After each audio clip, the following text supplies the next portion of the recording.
they do get a potty break and Yeah. that kind of stuff that.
Everyone, and welcome to our work session for tonight, Monday, January 12th.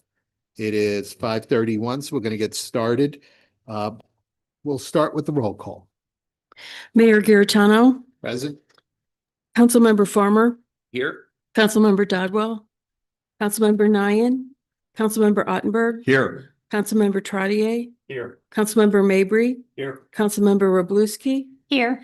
Councilmember Preston, Here. Councilmember Marshall, Present. Councilmember McCutcheon, Here. Councilmember McCutcheon, Here. Councilmember Rambo, Here. Councilmember Bockert, Present via Zoom. Councilmember Crayons, Here. Councilmember Vanek, Here. Councilmember Albers, Here. Councilmember Galani. Here. Hey, great. Thank you, everyone. On the mayor comments and announcements, the only thing I just want to say is I hope you all had a great holiday and are back here to start off the year for another productive year for us. So glad to have you all here.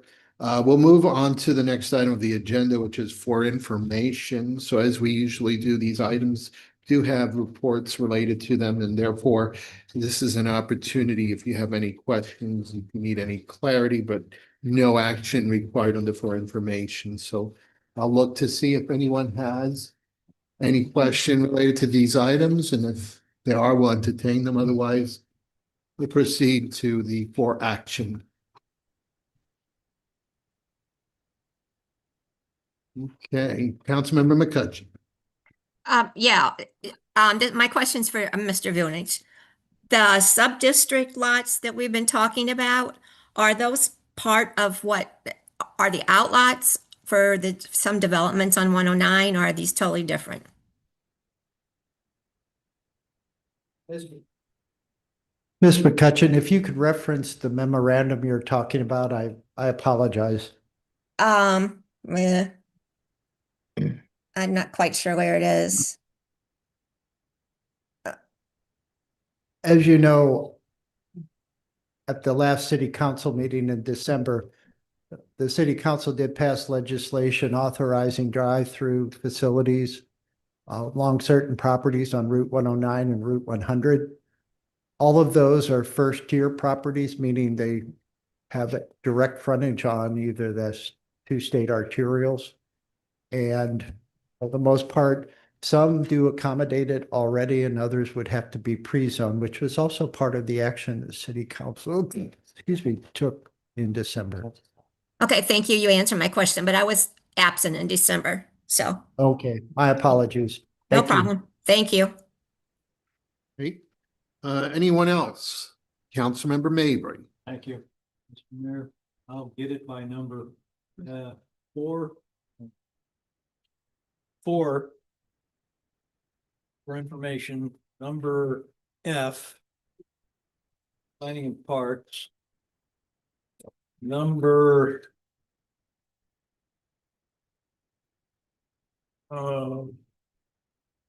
Mr. Vunich can probably help me. It's about a change request by the contractor of record for phase one. Yes, sir. Number 5. Number 5, thank you. There. It's for information, but is there an opportunity for action? Move this thing along the road.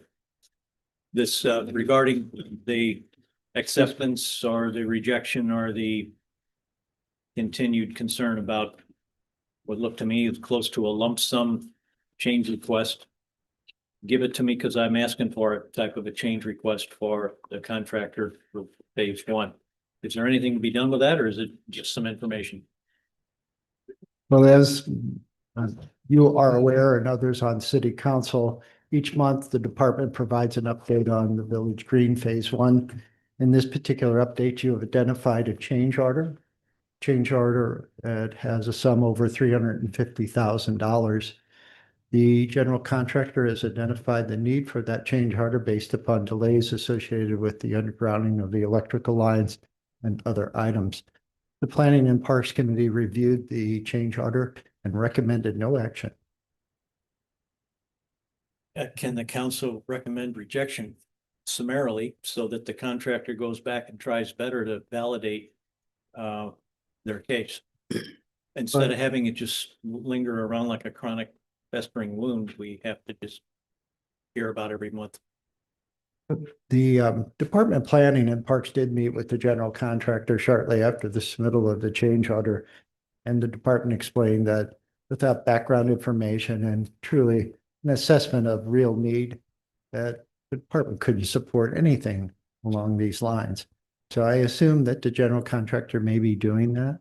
But in terms of a rejection, I would defer to the mayor and city attorney. Thank you, Director. Okay. Do we have anybody else that has anything? Otherwise, we'll move on to for action. All right, seeing no hands up, we'll move on to for action under the first item there, A1 under Administration and Public Works. The first item is the review of the proposed council continuity and validated factual record policy. City Administrator Lee. Thank you, Mayor. Appreciate it. At last week's Administration and Public Works Committee meeting, there was a discussion about the creation of a validated factual record policy. What this is intended to do and what was included in the memorandum prepared is to create a framework or a guiding set of facts or studies. Good example would be something like the USGS study that was done on Cox Creek that once produced and given to the city council, instead of having it just as a for information report where staff would do a general description, here's what the report said, or even have presenters come in, that information would be presented and actually accepted by the council as part of the factual record, if you will. What this would do is over time would be to create almost its own booklet of facts, data, information, other documents that the council wishes to include in its factual record to use in deliberations, but also to serve as a basis point specifically for staff to communicate out to the public too when putting together public messaging. The department's available for questions tonight, but overall this is a little bit different how we're looking at it from a staff perspective, how to implement how something would be accepted into the factual record would most likely need to be done through some type of resolution each time when we would get a report. So that is being worked out. And tonight, the department is presenting what the committee had proposed, which is to adopt this policy. That said, the department would like to have the attorney draft up the legislation for this if the council wishes to proceed forward. The department has worked with the legal team to put some pieces together here, but the hope would be to have this ready at the next council meeting if the council desires. But available to answer any questions at this time. Do we have any questions from the council at this time? Councilmember Dodwell.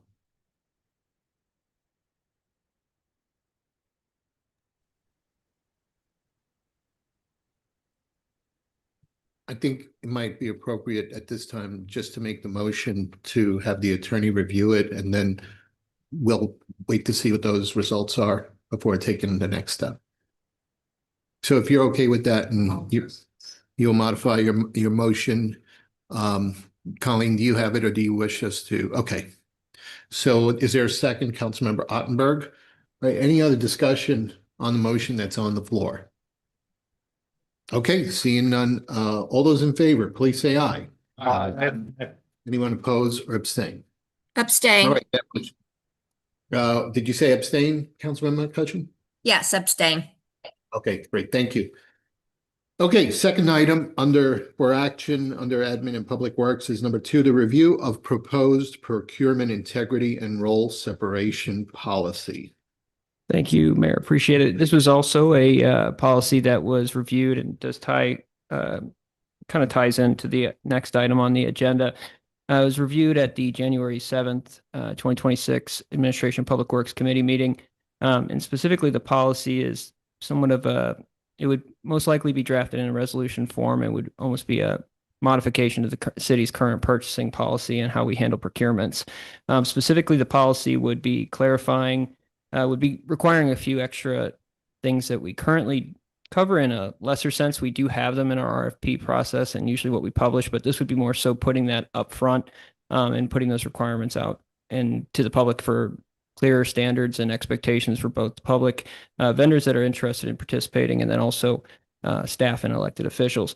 The overview itself and what it's requiring is clarifying individuals and entities when they're transitioning from being an advocate for a specific item to becoming a potential vendor. So in that case, it could be, someone that is complaining about, for an example, someone that would be complaining about a bridge that is maybe in a state of somewhat disrepair, but not all too bad. But then once the city decides to actually go out and repair the bridge, then they would also come back and bid on the repair itself. So that is something that would need to still be reviewed by the city attorney as well. But that's an example of what this would do on top of what our current purchasing policy does. We did last year make a change to our purchasing policy, which identified 3 different ways to go out and solicit bids when it was above the city administrator's purchasing authority. One, the standard bidding process for a good or service that go out. Usually that's best price, but you can obviously take into account the other portions of the RFP, which is qualifications and experience. The secondary component would be request for proposals, which provides a little bit more flexibility on the type and the experience itself in the software or service being provided. Typically, when something that is very niche, those can become more handy. Then last is request for qualifications, which typically handle our consultant agreements for engineering firms and also just design, et cetera. That said, this would be adding some additional qualifiers. So first and foremost, the advocacy versus the prospective vendor portion, requiring disclosure of that advocacy if you had done it within the last 12 months. And then establishing some of those safeguards just to identify them up front. So it would be almost included in a summary of the report that would go forward, and then also implicated in the actual proposal itself. So tonight, the department is once again asking for the council's feedback and available to answer any questions. But on top of that, would like to have the city attorney review this and make sure everything's on the up and up, and then bring it back to the city council for full consideration. Thank you. Okay, do we have any questions or comments, discussion at this time related to this matter here? All right, seeing none, you want to clarify then what you're looking for here? Yes, thank you, Mayor. It would be if the council obliges to have a motion to go ahead and forward this over to the city attorney's office, have them review it, come back, and anything that, isn't acceptable would obviously be identified. But if everything's good to go, then be able to bring this back to the full council, Okay, have a legal So- review. similar to the first item then, motion made by Councilmember Ottenberg, and I see a second. Is that okay by Councilmember Mabry? So we'll have the motion on the floor. Any discussion or questions at this time? All those in favor, please say aye. Aye. Aye. Anyone opposed or abstain? Aye. Okay, and we take that as an aye, Councilman McCutcheon, so that passes as well. Number 3, the review of the proposed procurement integrity override framework. City Thank you. Administrator Lee. Thank you, Mayor. This also ties in with the last item as mentioned, kind of addresses some of those same issues of trying to really put a very, very spelled out structure for anyone who would like to be a vendor for the city, potentially proposing services or goods, but also going through our typical procurement process, just adding some additional safeguards. What this would typically do is if there is an issue that comes up, that maybe it's a heightened, scrutinized procurement, such as something like we've done in the past, like trash or going out to build a large road, one of our major projects. What this could do is allow the city administrator in consultation with the city attorney to present to the council that maybe we would treat this one a little bit different with this override policy, which just adds an additional level of scrutiny when going through the overall procurement process. What specifically would warrant it and potentially implement it would be if there's advocacy from, two different groups of residents that are coming to the city council meetings and asking one side and the other, this could potentially be implemented. It also could be put in as well when there's a protest that's given for an individual that is bidding on it, but also wants to challenge maybe the one that was selected. Anytime there is heightened scrutiny from either a vendor or the public, or it's just more of a high profile procurement process that we're about to go through, this would be something that could be tapped at the front end or at any point in between when we're out to bid or going into the bidding process to be implemented, and just have that heightened level of transparency and also review. But the policy as presented tonight, we'd like to have, once again, this one, last one, for the action items to be reviewed by the city attorney and brought back to the full city council. The department's available for any questions on this, but more than happy to help where I can. Thank you. Any questions or comments or discussion from the council? All right, seeing none, then again, recommendation is Recommendation to have the city attorney review and then bring back, identify any changes if necessary, and then bring that back to the full city council for no review. one wishes to make a motion for that. Made by Councilmember Albers. Is there a second on that? Councilmember Nyan. All those in favor, motion's on the floor. Any discussion? All right, all those in favor, please say aye. Aye. Aye. Anyone opposed or abstain? All right, the motion passes. All right, moving on then, number 4, the request to draft resolution regarding the vacancy in Missouri House District 110 and official notification to the governor. City Administrator Lee. All right, thank you, Mayor. So this one should be pretty quick, but this is to cover a potential resolution and get direction from the council tonight as to whether the city staff should draft said resolution. But back in December of 2025, we had, as a city, found out that our state representative, House District 110, had resigned from their post to take a position in the federal government. From there, we had a discussion about potentially lacking representation at the state level for the entire legislative session. After a little bit of research during that discussion, we had found that there is this provision in state law that says if the governor gets notice of the resignation, that the individual governor himself has to do a writ of election promptly and at no delay. So the city originally thought that we would, if we could send this letter in a resolution form, we could actually serve as that notification and potentially speed up the process of having a special election for that position. That said, the department did recommend that we go ahead and do a little research on that just to make sure that we would serve as the official notification to the governor. After a little bit of review there, we did find that there's 2 different instances where the actual notice is presented. One, if it's out of session, which in this case it was, if the individual resigns, then that person must let the governor know themselves in writing. And then if it's during the session itself, then the speaker or the head of the Senate would go in and provide that notice to the governor. From there, the governor does contact and write a writ of election to the governing authority, the election authority that Wildwood in this case is encompassed in. So it'd be St. Louis County. And then the next general election is when they're defined to have that special election. So after doing some research, we found that the special election originally was hoping possibly to be able to be on the April election. It ended up having to be in the November election anyways. So this November, we'll actually see a special election at the same time as a general election for that position. It's an unfortunate truth that we will have a lack of representation in the District 110, but the committee did still discuss this as we would like to have our position known. And the idea tonight would be a request from the council to draft a resolution notifying the governor of this absence, the resignation itself, and then just bring up some of the items that are going to be on the docket for the state legislature this year. And then just pointing out the concern of the city council that the city will not have that representation, considering District 110 is mostly Wildwood and does include Clarkson Valley, but 85% of voters are in Wildwood. Thank you. Thank you. Any discussion, questions, comments from the council? Councilmember Onber.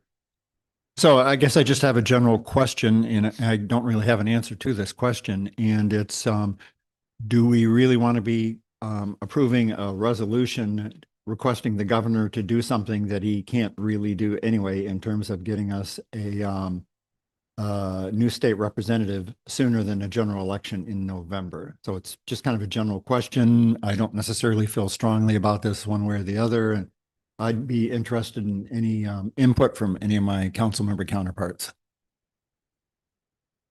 And this is something too where we could kind of have one or two or both. If we would like, the council wants to put together a resolution that more so just expresses the concern of not having the state representative spot filled. That could be something we have, and that would be obviously something that's, a public record, searchable by any resident that would like to see it, and also just get a shared perspective from the council. The other side of that would be having that transmitted to the governor. That said, we have determined that it will not affect the actual timeline for the special election. So we could make that decision tonight. If we just want to draft a resolution more as a position statement, I think that'd be acceptable too. I think it is worthwhile to at least let the governor know, but in an official capacity, just so you know the logistics when we do this, typically when this letter does get sent out, typically you will get a response. And if we identify possibly in that resolution that we know it might not impact the timeline, maybe this is something where we look at, can that timeline be changed within the state legislature? Maybe that's something we can work with our our legislative consultant on, something like that. Councilmember Marshall. I think since the new governor changed the rules to do it this way, I'm not saying it's a bad way to do it, but I just think that he didn't hesitate to call us when he was running for election to see if we'd all come out and support him. I don't think we should hesitate in sending a letter saying, hey, we don't feel we're being represented. Maybe he'll change his direction down the road and decide that you can't go a whole year without that. So I think by just being on the record, I don't know that he'll change that, but he did change the point that they don't appoint somebody to it now without going through the primary and then to go to the regular election. So I don't think it could hurt us any. If anything, I think it's fair that we let them know that we feel we're not being represented. Councilmember Mabry. Thank And then you. Rambo. I'm looking at more of a productive slant that I took, that whatever date the resigned individual notified, I take it that we can show that they did it in writing at some point. So whatever the date was that this individual elected to put it in writing that they had resigned, could the governor, acting with all forthright expediency, provided under his own changed rules, the opportunity to make a productive change so that we could get representation for this year, where whatever the decision was for the person who resigned and the combined decision for the governor to change the rules has now effectively locked us out. Did that make sense? Did that make sense? Could you repeat that again, Mr. Mabry? Sorry, I just want to. Not the same way. It was pretty complicated. Well, so you're By the actions of the person who resigned and the date that they decided to deign privilege everyone else with the fact that they were officially going to resign, and then the governor having changed the rules, if either that individual had put it in writing sooner, and or if the governor, even changing the rules, had acted sooner, could we have representation for the city of Wildwood during 2026, where we're not going to get any now? That makes sense. Okay, so I can answer that. So there is the timeline of when they would have had to give that notice would have been last year. And the thing that has to be followed as well is that you have to meet the filing deadline as well. So if we were, let's just think about it in general terms, before the general election of 2025 in November, if the resignation was filed before the filing deadline, then it could have been done if the governor was given the due notice and then called that writ of election. That said, since it was past that timeline, I think it was early December when it was decided, even if it was, in December, in early November, you still couldn't have done it because it has to be on a general election. So no matter what, anytime you're filling a vacancy of the state house or state senate, you're going to see that special election take place in November rather than the traditional date of April or the primary date. Then I agree with the city administrator that it's an effective position letter. Yeah, I don't see any other hands up. Oh, Councilmember Rambo, go ahead. Shame on you. Yeah, I agree with Ed that this is a two-way street between the governor's office and Wildwood. And even if that effort to point that out fails, my understanding is that we can explicitly state the hot button issues before that Wildwood would like to see addressed in the coming term. Because frankly, in my opinion, we didn't get much out of the representation anyway. Nothing, we were on we drew the short straw on every issue that was up before the state legislature. And so just letting the governor know, hey, your constituents out here have A, B, and C issues that we're really interested in, and I think that might be helpful. So I wholeheartedly endorse this with that, taking that perspective if we can. Councilmember Dodwell.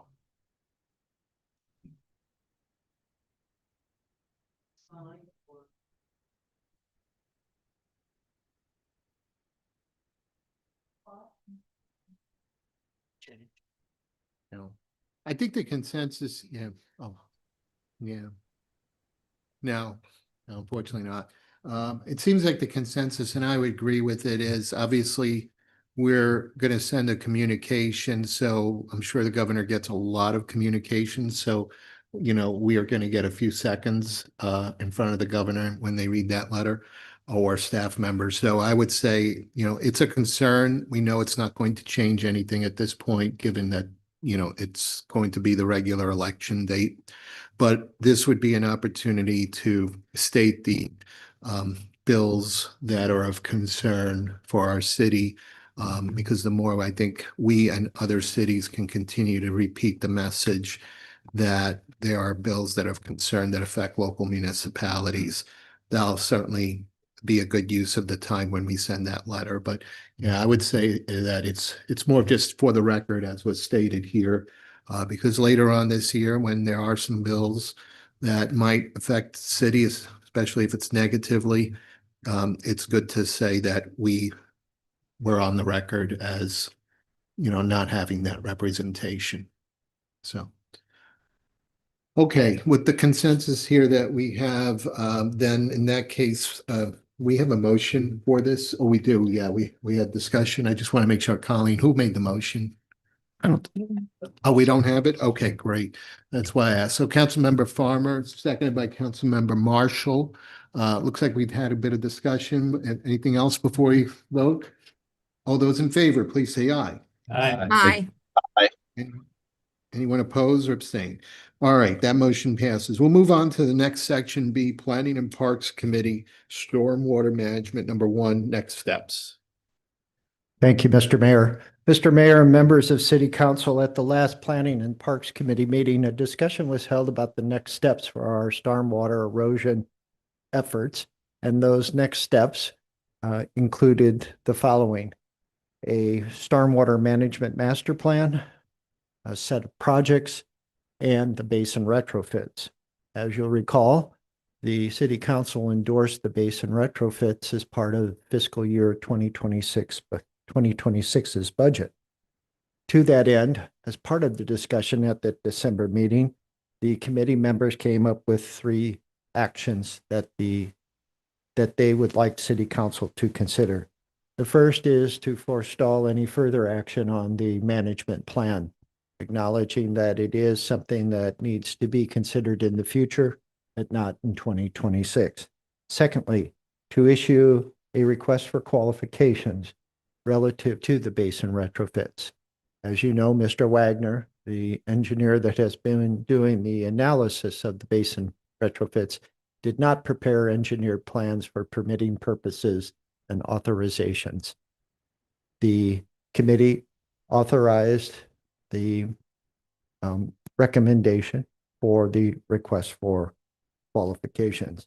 And then finally, the committee authorized the departments to begin the contacts and negotiations with the homeowners associations where the basins are located, getting an understanding of their willingness. We know in past they have been, but it's been months since we've talked with them, and begin laying the framework for that next step. So tonight, the committee is presenting to the city council for endorsement the three actions that have been described and identified on page 3 of its letter.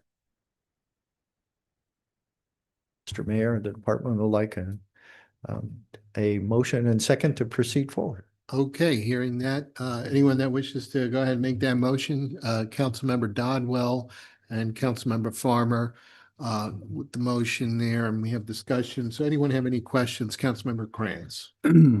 What's our budget on this, Joe?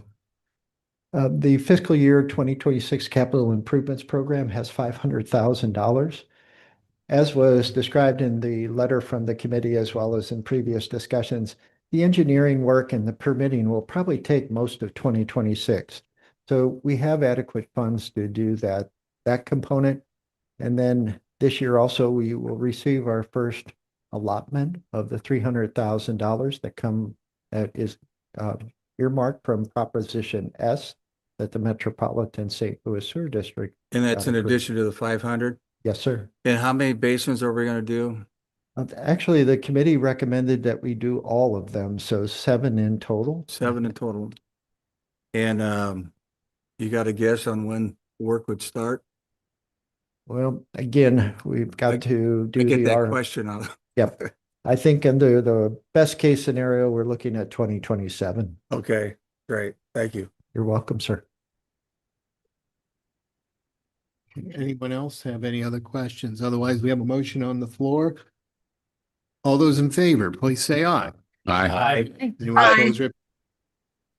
Right, the motion passes. Next item, number 2, accessible ramp repairs, playground structure at Community Park. Thank you again, Mr. Mayor. Mr. Mayor and members of City Council, as you may recall, this past year, the Planning and Parks Committee brought forward to City Council a resolution to have repairs made to the accessible ramp at the playground in Community Park. The assessment was done in conjunction with our parks contractor and a decking company that had done the original installation. Those repairs were being completed and an assessment was done of a portion of the ramp that was not necessarily thought to be problematic. Well, of course, it is. And the company identified the problem. It was verified again by one of the parks contractors, and the Department of Planning and Parks requested a proposal. That proposal is part of the letter that's been submitted by the committee for tonight's consideration by City Council. That amount is approximately $11,000, taken in conjunction with the previous work that exceeds the contract that was part of the resolution authorized by City Council. The committee endorsed proceeding forward, knowing that the accessible ramp has not been in use now for approximately 7 months, and it is the intent to have the ramp accessible by the start of the spring season. So tonight, the department is respectfully requesting via the committee that it authorize the preparation of an amended ordinance to accommodate the work by California Deck Systems on the accessible ramp at Community Park. Thank you. All right, Councilmember Rambo, is that a motion or do you? Yes, I would be happy to make that motion. Okay, is there a second on the motion made by Councilmember Dodwell? We have discussion on the floor. Any questions? Councilmember Mabry.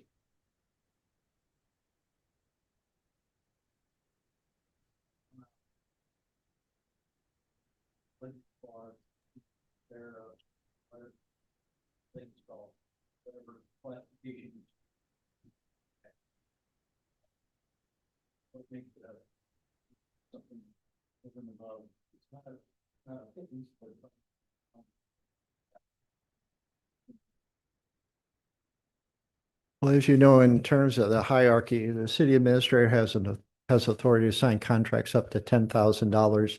Between $10,000 and $25,000, the council has the authority to approve expenditures by resolution. When taken in combination, it's the same project, an accessible ramp that serves the 2-story slide. We're at 17,000 with the original. The 11,000 takes us to almost $28,000. So that's why an ordinance is necessary and an amended contract. You're welcome, sir. Any other questions, discussion? All those in favor, please say aye. Aye. Aye. All right, oppose or abstain? All right, that motion passes. Thank you. Move on to miscellaneous. Anyone have anything on miscellaneous? Councilmember Farmer. Yeah, I think I'm gonna enlist Mr. Young's help on this one. This is the correct time, John, is that right? All right. So John, do you want me to try to explain what we're going to do, or do you want to try to explain what we're going to do? Or what I would like to do? I will let you take the lead and I'll provide guidance where needed. Okay. So generally speaking, I would like to, I think it's make a motion to reconsider an issue that we talked about last month, specifically the ordinance for the White Buffalo contract. We had a couple members that weren't able to be here. Ms. McCutcheon was in the hospital and Mr. Galani was also out. And so from a procedural standpoint, I think that's the right move, or we were talking about this is one of those complicated rules things that are a little difficult to unwrap. Right. Yeah. So the issue we discussed is that the reconsideration would not have the same meaning because the contract would not be able to be considered in its current state, just from a practical perspective. So a motion to prepare and present at the next meeting a new contract would be a more appropriate action. Okay. So then that is what I would like to do. Now, I don't believe it's not on the agenda though. So would that be? It is not, it's not a substantive motion. It's a procedural motion for substantive action at a subsequent meeting. Okay. So what's that then if the council chooses, what is that motion? So the motion would be effectively, I guess, and tell me if I'm getting this off track on this, John. So the motion would be basically to have ostensibly a new contract, different contract language drawn up that would then return in February for theoretically the full council's consideration. So, so not really, I mean, obviously we can't do anything with the original one because we've missed our window, but I think, I know I've gotten a lot of questions and concerns and phone calls about this specific issue, and there's been a whole lot of confusion. So I think that's not to say that we obviously aren't going to continue to have the conversations we're having with incorporating bow hunters and things like that. But I think it's important with the amount of money and everything else that we've invested in. And I think it's important because we had members who weren't able to vote on an issue that affects the entire city, that's probably the best way to do it. So my assumption would be if we can reach out to the folks at White Buffalo and say, hey, is there a hybrid version that we can do here? I don't think it's probably realistic that we can get the culling program back in where it was supposed to be. But I do think we can probably continue our work so we aren't losing the several $100,000 worth of work and progress that we've made. Okay, so therefore, according to the city attorney, you can make that motion on the miscellaneous. Now, is that like a reconsideration? Is there a voting requirement for that, or is that just a majority? This isn't a reconsideration Oh, it's because not. it would be a new contract. Oh, it would be a new one. I see. Okay, so then if that's what you wish to do, then are you making that motion now? Yeah. Okay, and then do you have a second? Councilmember Dodwell? Yep, yeah, we have the motion on the floor, so we can have discussion at this time. Councilmember Dodwell.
Side here would be involved here. But we use over here. And the effective 30 or so I can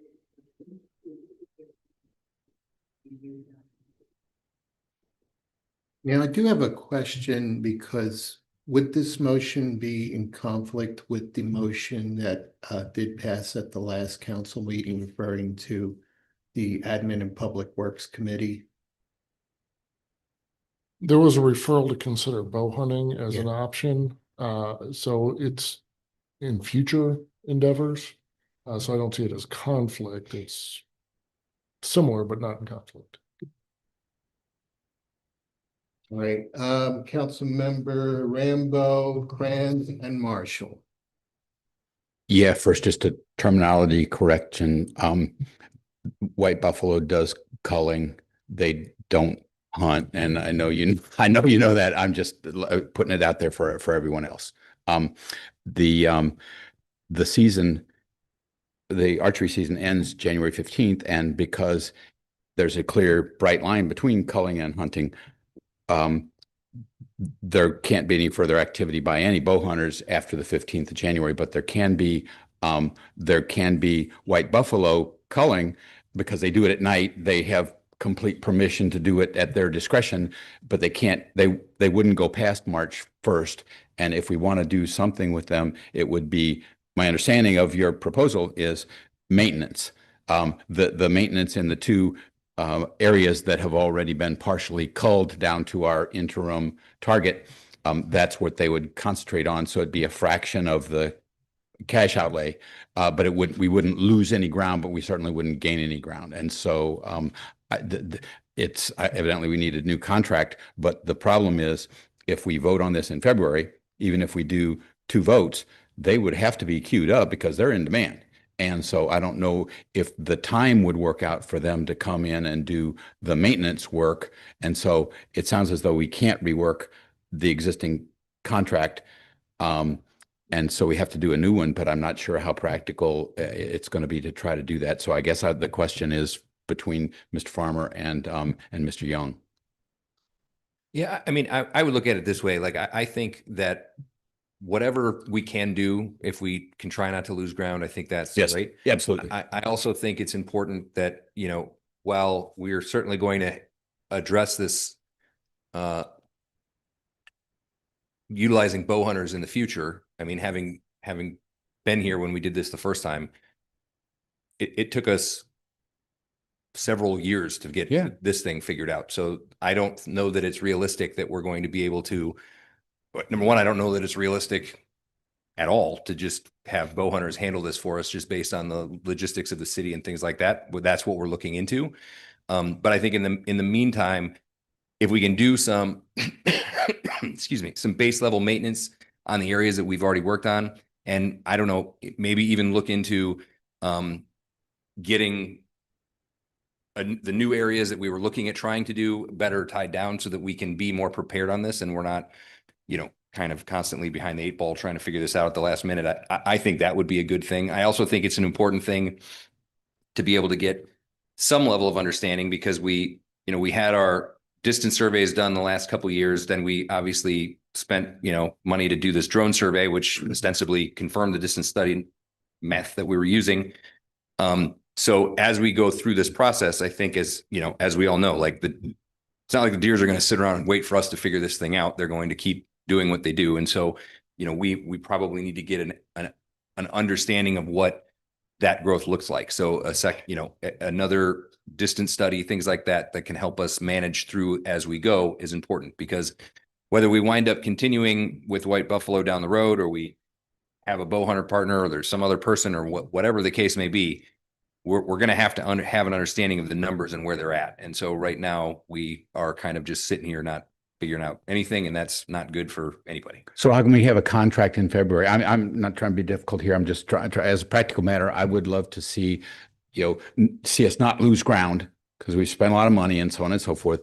I'm not sure we can make that happen if we don't even start voting on it until February. And so I don't know what that contract that you're suggesting would look like, other than counting with some accepted methodologies that we've already done, to see how much Well, ground they're losing, or I or would what. suggest, and I could be wrong, Mr. Lee, you can probably correct me on this, but when we were going to approve, when we had the vote to approve the contract last month, we had a plan in place, places that these guys were looking to go and utilize and things like that. All of that is still available to us. And so I don't know that they can do this. I don't know that they can't. I would like to give them the opportunity to try to figure it out. And I would like to have us on a forward leaning trajectory than just sitting back and waiting. If they come back and they go, hey, there's nothing we can do this year, then great. It doesn't cost us any money. But if they can do something, I think that's great too. Yeah. Okay. All right. So, okay. Thank you. Okay, and I just want to make sure everyone keeps in mind, so the discussion is really just about the next bringing this to the next meeting. I don't want us to get into debate into, about the pros and cons, because it's not an item on the agenda, and certainly there is a lot of sensitivity to that item. So therefore, just about the motion on the floor. Yeah, Councilmember Krantz. I'm not here to debate it, but I don't want this council to circumvent what we did last meeting when we voted down the contract with White Buffalo. Now, I'm confused legally what we're trying to do here. A reconsideration, you say it's not a reconsideration, but on the other hand, we're bringing this back up. Wouldn't that be under the definition of a reconsideration? No, reconsideration would be the exact same bill that had previously been acted upon, which was rejected. And that was- Okay, yeah. then what are we doing here? This would be a different contract out of necessity. Are we putting another ordinance together? That would be the case, yes, sir. So that's what we're going to do. And how is that going to differ from the first one? The agreement will differ. You mean the date? The date, some of the terms, because as a practical matter, the agreement. So isn't that a reconsideration? It's not the same contract. I understand it's a distinction. It's a minor distinction, but it is a distinction. Okay. The only people that could do a reconsideration, because you're ambiguous. There's a people that voted no on the issue last month. No. People that voted yes cannot vote on a reconsideration. No, sir. Okay. So where's the line drawn here? The line drawn on a motion for reconsideration is a motion for reconsideration under the current iteration of the city code is by anyone who is in the majority. The majority is not the same as the prevailing side. So the majority were the yes votes, but the prevailing side was the no votes. Right. The city code says majority, not prevailing side. Well, years ago, when I was on the council, it was always the group of that did not win the ordinance. And that's what's consistent with Robert's Rules of Order. So are the rules changing now for this? We've been consistent with the application of this rule and have actually applied this rule in this manner twice in the last. So are you saying that the yes votes can make a motion for reconsideration? Yes, sir. Well, so if you make a motion for reconsideration, your yes vote should be a no vote then, right? If you're going to change your vote. I'm sorry, I'm confused. Well, if I'm going to make a reconsideration vote, I'm going to say the opposite. I want a new vote. I voted wrong. I want to change my vote. Right? Not necessarily. Well, that's how it's always worked. Forget it. I'm confused. We'll come back to that. This does not make sense to me. I'm going to come back to that in a second. Let's let Councilmember Marshall speak. That was changed by Mayor Boland and this council. So the way it is done by Robert's Rules of Order no longer is done that way. Based Robert rules. the city adopted a new set. So, but my question is the fact that if it's going to be done, and it is one of these few things that's on a timely basis, another suggestion would be that the city administrator contact them, tighten up the dates, tighten up the money, there'd be a lot less money, and then have a contract come back, and then you call a special meeting. So you're not waiting a month, and you know that's pretty easy to do, especially when you have something that's time bearing. I mean, you're given put 4 to 5 weeks in there. It's not going to help our process any, and nor help them try to do it. But that would be another option to look at, is to have it prepared with the right dollar amounts, the right dates, and what can be done, and then be in a position to, instead of waiting until February, just call a special meeting. We've done that over the years many, many times. Thank you. Well, we have Councilmember Ottenberg and Councilmember Mabry. Thank you, Mr. Mayor. So, question for the city administrator: what's the earliest possible date in your estimation where we could actually execute a contract with White Buffalo? We'd have to contact White Buffalo to get to affirm the availability, but in theory, it would, I would say if we wait till the February 9th meeting, that would most likely get us outside the window, considering there's a 2-week baiting period that's needed. The one thing that, just thinking out loud here, that if you focus in on, because we sent them home after the last meeting, we sent them home and we're not able to do site visits in the Southeast 1 area where we're going to be expanding in 2026. That said, we do have repeat property owners that were in the NE1 and NE2 regions that did sign up. That could be a possibility, that have already been, visited and made sure that they're safe. But I think it's going to be dependent on the consultant on whether or not they can actually carry out the work. All right. What would be the end date on the contract? It definitely before March. I mean, it would probably go mid-February, if any. It definitely won't be the same amount of time, because we had 27 days scheduled before, and there's just not enough time for that. So what in your estimation would be maybe the length of time on this contract? Number of days? I don't have that number available to me. I would say, with 2 weeks of baiting, I mean, it's hard to say based on, it'll be dependent on what they're able to do. Okay. If they're able to do anything. No, so there's a certain amount of cost that are incurred regardless of how long this contract is.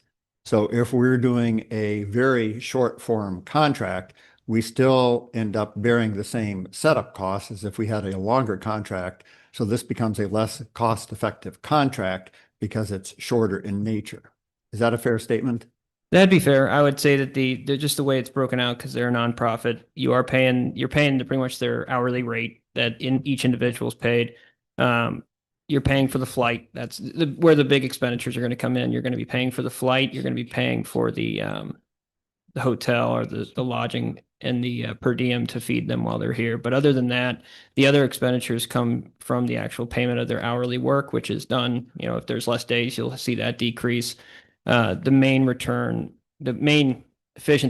inefficiency would be just that flight and the overall lodging, depending on if they have to book a hotel that's at an astronomical rate and book a flight this late in the day, because usually it's planned out months in advance. All right, very good. And then I guess the other question is just to sort of clarify this reconsideration motion.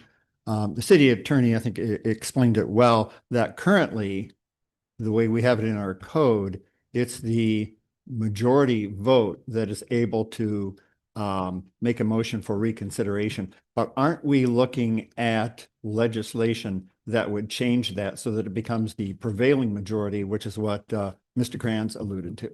That is my understanding, yes. Okay. Yeah, we do have a. All right, very good. Okay, that's the only question I have for right now. Questions, I should say. Councilmember Mabry, do you have anything? It was really just following accidentally exactly in line with Councilmember Marshall, and that if the critical nature of not losing an entire year, and in effect having a victory of losing ground, that's considered a victory by some. I don't, but taking any steps possible to keep from wasting a valuable 1 month, that was wondering if there's any means to be able to call what's apparently called a special session, that we would recover some of the damage that's been caused by influences outside of this council, in being able to salvage some of that term that gets used for the multiplication of the young each year. I can't remember the name, starts with an A, I think. Of having all the does that are going to be born this season compared to what we could salvage in culling this year. That's all. Councilmember Otten. Yeah, just one more quick question. So with a shortened contract, which appears to be less cost effective than a typical longer contract that we were looking at before, in that time period, is there any way for us to calculate the actual number of deer that would be taken or potentially taken? I would assume if they're able to do it, then they'll give you an estimate of what is possible. But as of right now, it'll depend on how many days they can be out here and what the property access looks like. That would be a big consideration here, because even if you have them out here, if you don't have the property access, then you won't be able to carry out the operation. But that said, there are people that have submitted forms. There's a lot of question marks, but that said, we can get that information. So it is potentially possible we could end up having a minimal number of deer taken because of the shortened nature of this contract. Most definitely less than what we were originally scheduling, but we'd have to figure that out. All right, thank you. Councilmember Dodd.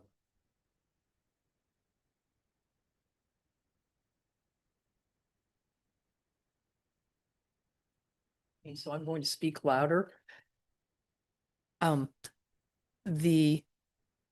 Let's get information back from the vendor themselves, who are the professionals at doing this, rather than making assumptions on what could or couldn't be reduced in total cost, time required, etc. So I'd rather be working with a real number at a special meeting. Do we need to adjust our request to include having a special meeting via Zoom if that's more convenient for everyone? Don't believe that's necessary. I mean, the council could call a special meeting, but I think based on what you said here, I mean, I feel like there's some unknowns. I'm not a fan of kind of last minute, or at least I didn't hear about this till this got brought up.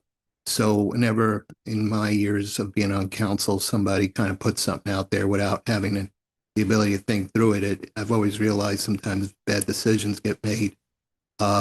So I think it's important to get as much facts, as much information, and then there would be a full discussion by the council as to what's in front of them.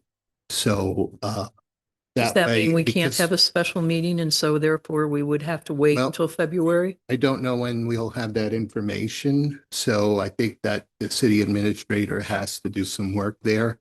And then that meeting could be called. I think if we made a date right now, I don't know that we would be able to meet that date. You know for sure. And, I think the city administrator may find out if they are committed to other projects, for example, and they say they're not able to do anything, then it may not be necessary to have that discussion. So I think it's important that we get the facts, the information, and then the council can have a full debate or discussion around the item there. And we owe it to the citizens too, given the interest that we've seen.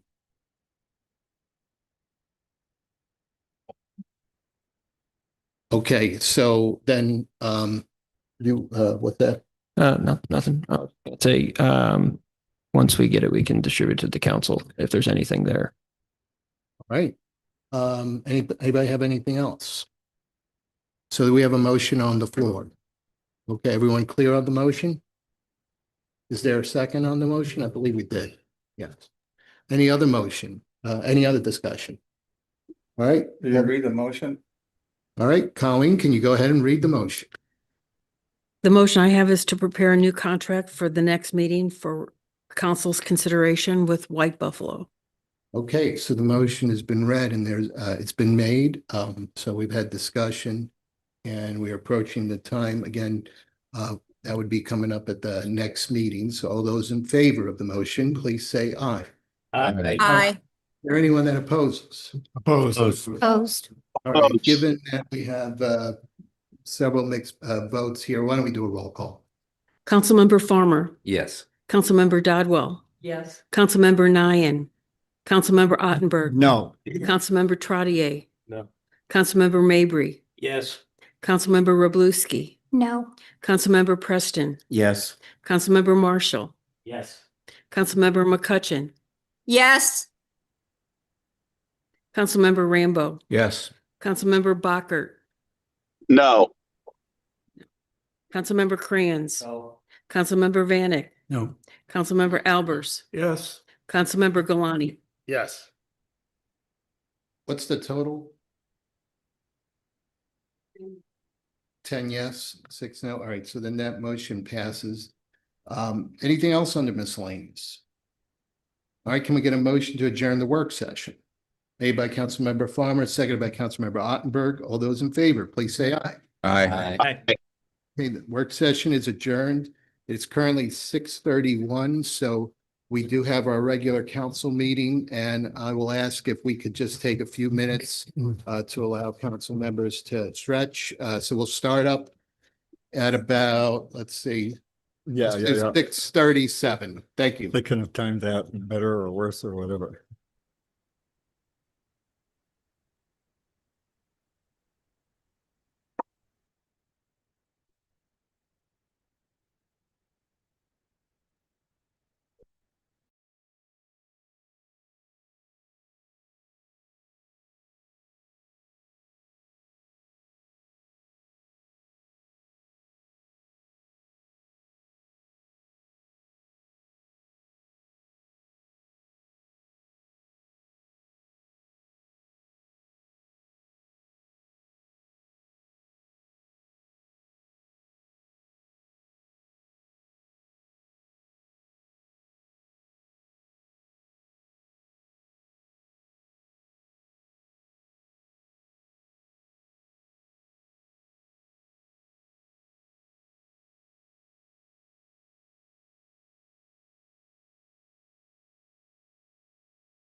All right, good evening, everyone, and welcome to our city council meeting for Monday, January 12th.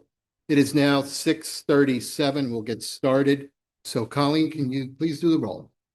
Mayor Garitano, Present. Councilmember Farmer, Here. Councilmember Dodwell, Councilmember Nyan, Councilmember Ottenberg, Here. Councilmember Trottier, Here. Councilmember Mabry, Here. Councilmember Roblewski, Here. Councilmember Preston, Here. Councilmember Marshall, Present. Councilmember McCutcheon, Here. Councilmember Rambo, Here. Councilmember Bockert, Present via Zoom.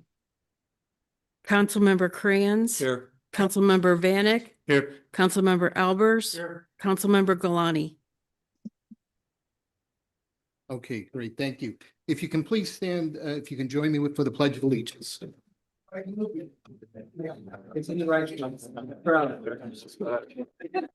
Okay, I pledge allegiance to the flag of the United States of America, and to the republic which stands one nation under God, indivisible, with liberty and justice for all. All right, thank you. I do not have any mayor's announcements for this evening. We'll move on. Approval of minutes will be part of the consent agenda, and now we'll proceed with public participation. So if you wish to speak, please make sure you fill out a speaker card and give it to our city clerk. When your name is called, please come forward, state your name and your ward number. If you do not know your ward, please state your address. We do ask that you please follow the guidelines and limit your speech to 5 minutes or less. And we will let you know as you approach that time limit. And if you have any questions for a member of the council, just identify the official that you would like to respond. The official will make note of it. And at the conclusion of public participation, any official who chooses to respond will have 3 minutes to do so.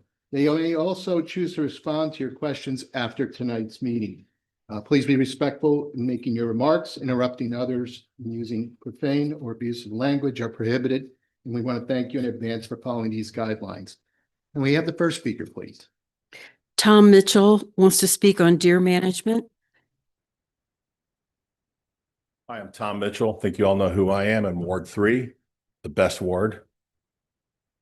Look, obviously, you just made that vote. We're not too happy about it. We're extremely disappointed, especially Mr. Farmer, for making the motion.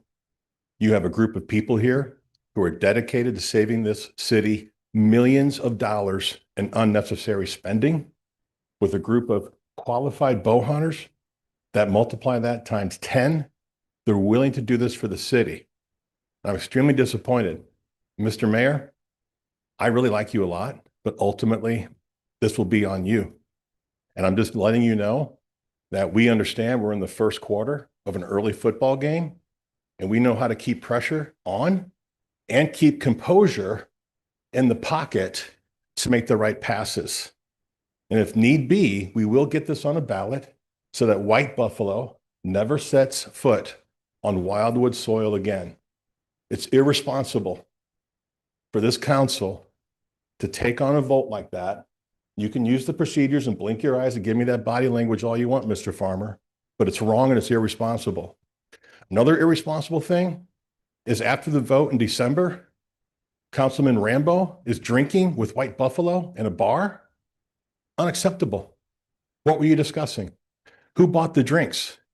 Are you that close to White Buffalo that you can do that? It angers us. It's not right. In the meantime, I have a plan that I presented to the council on December 19th that we presented to the council. We uploaded it to your website. We've asked for a meeting. We asked for it to be put on the agenda. You ignored it and instead come in this council and then immediately try to invite White Buffalo back. It's wrong. It's just simply wrong. And we, the people, are not going to stand for it. So our mission is very simple. We will selectively reduce and manage Wildwood's deer herd through safe, ethical, lawful hunting practices for free. We'll promote ecological balance. We'll protect property. We'll reduce the deer vehicle collisions, which your program has not done. And we'll maintain a sustainable, healthy deer herd for this generation and for generations to come. What are the methods? Archery, crossbow, firearms where they're currently permitted, and the use of mineral and salt stations, which draws deer into good, effective bow range. For 2026, we want to focus our targeted energies on all the sections outside of NE1 and NE2. Who are the key leaders? Number one, the city. Number two, the Wildwood Conservation Alliance. Number three, certified bow hunters of St. Louis County, who will manage team leaders comprised of bow hunters. 40 to 60 bow hunters ready. Each bow hunter will have full identification, contact information and occupation, hunting experience and their kill records in the past. We will require certain types of equipment, certain practice protocols. We will interview them with the right persona so they have the right disposition to handle any conflict, and they'll have references, of which we have provided to you at least 4 or 5 references of every surrounding community that has a hunting program that doesn't spend millions of dollars of taxpayer money or money you receive for internet access to take care of this deer problem. It's not complicated. We have 1 minute left. Thank you. Criminal background checks, liability insurance, mandatory reporting of hunts and kills. These are all the requirements we'll have. Limited shot distances, elevated tree stands or saddle, and they're always lined up to a tree for their safety. All carcasses will be discreetly removed and no remains left behind, just like Lieutenant Colonel Mike Sherman does in Baldwin, Sunset Hills, Eureka, and the other surrounding communities that don't spend millions of dollars. We're committing to kill 330 deer this year, 330. We're committing to kill 280 deer in 2027. What are the requirements from the city? The same thing you've done for white buffalo. Gain access. Okay? If you want to accept that plan, we're ready. If not, get ready for a real battle. Thank you. Thank you. Next speaker, please. Teresa Clark, speaking on recording data for deer management.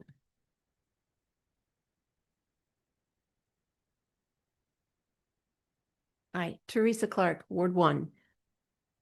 And I am going to change a little bit of what I was going to say based on the work session. But yeah, firstly, I want to thank you, the council, the staff, the mayor, the city attorney, for all that you do in preparing for these meetings and for considering all of the proper data before coming to decisions that you make for your votes. From experience, I know that there are specific programs, such as the deer management program, that the council and staff members must invest hundreds of hours in research, consulting, and with knowledgeable and impartial experts. Those scientific findings are compiled into a comprehensive professional report that addresses all established weighted criteria, including safety, environment, conservation, sustainability, cost, maintenance, stakeholder impact, and so on. While the basic arithmetic is in the benefit cost analysis may seem straightforward, the overall equation is very complex when accounting for all the dependent and independent variables with their respective weights. This takes time, resources, and skill that I know that you do every time you have a project. I completely support the proposal made in the recent Admin Public Works meeting that all the factually accepted data gathered using reliable, repeatable, robust, and in-control test methods should be saved to serve as a foundation for future legislative decisions, unless it's later determined that the method was flawed or not properly followed. This will reduce waste, result in a more accurate decision-making process, improve communication, and provide appropriate data efficiency. This might be considered a policy in our master plan as we go forward. Any effective problem-solving initiative should include a root cause analysis and benefit cost assessment grounded in Six Sigma principles, as I understand is being scientifically calculated for the deer management culling project, utilizing hunters in the maintenance portion. Such an approach ensures the council is equipped to quantitatively meet the primary goal and identify the safest, highest quality, most efficient and effective solution for the entire city. I trust that all the council members here are thoroughly familiar with Robert's rules, our city's rules of procedure and codes, our city charter and master plan. Serving on the city council demands more than simply attending meetings and casting votes based on personal judgment. It requires knowledge of all our city legislature, careful review of materials provided by the staff, independent research, attentive engagement with constituents, and deliberate consideration of the city's long-term sustainability prior to making any decision or vote. Decisions made without careful consideration may lead to deleterious or unintended outcomes. The citizens of Wildwood greatly appreciate your dedication to the importance and responsibility of voting.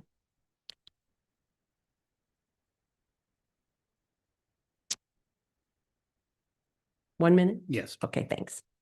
I appreciate that.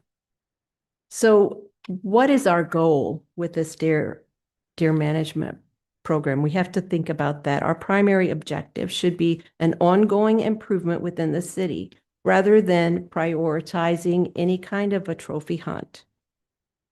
I grew up as a hunter also, but well, I know that many people did, and that does not make us sharpshooters. It's crucial to identify problems, uncover root causes, streamline processes, reduce waste, promote effective communication, and develop a comprehensive plan within the legislated budget. Solutions should then be proposed, implemented, and followed up to ensure successful outcomes. I appreciate all of you and all the time that you put into all of these decisions. I know how hard it is, and I know how much I studied for each one of these. So thank you for doing that. And just remember, as you are getting ready to vote for any of these, that there's a lot more to it than just what you hear from the outside. You have to go and dig deep. Thank you. All right, thank you. Next speaker. Gary Weigert, City County Merger.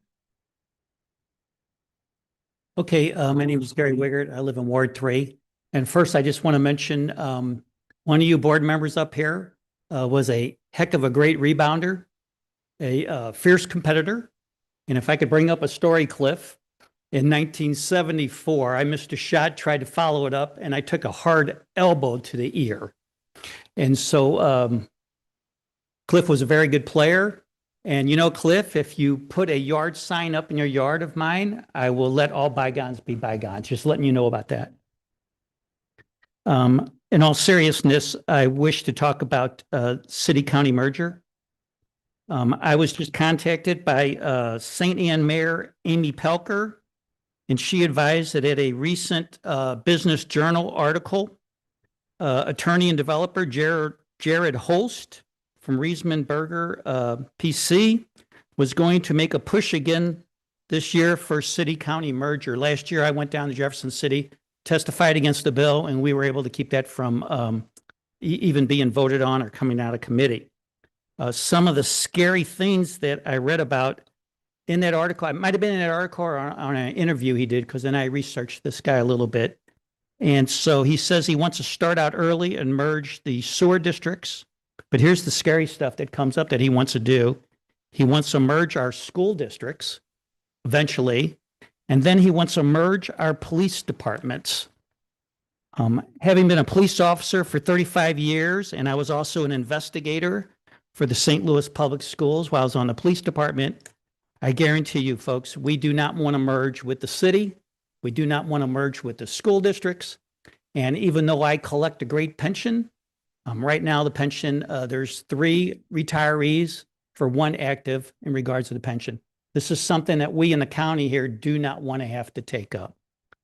As a treasurer of Stop City County merger, I will work against that. And I hope to be elected and to be able to be a champion against that in Jefferson City, if you so decide to send me there. So thank you. And if Cliff wants to make some comments about me, I'll go ahead and take them.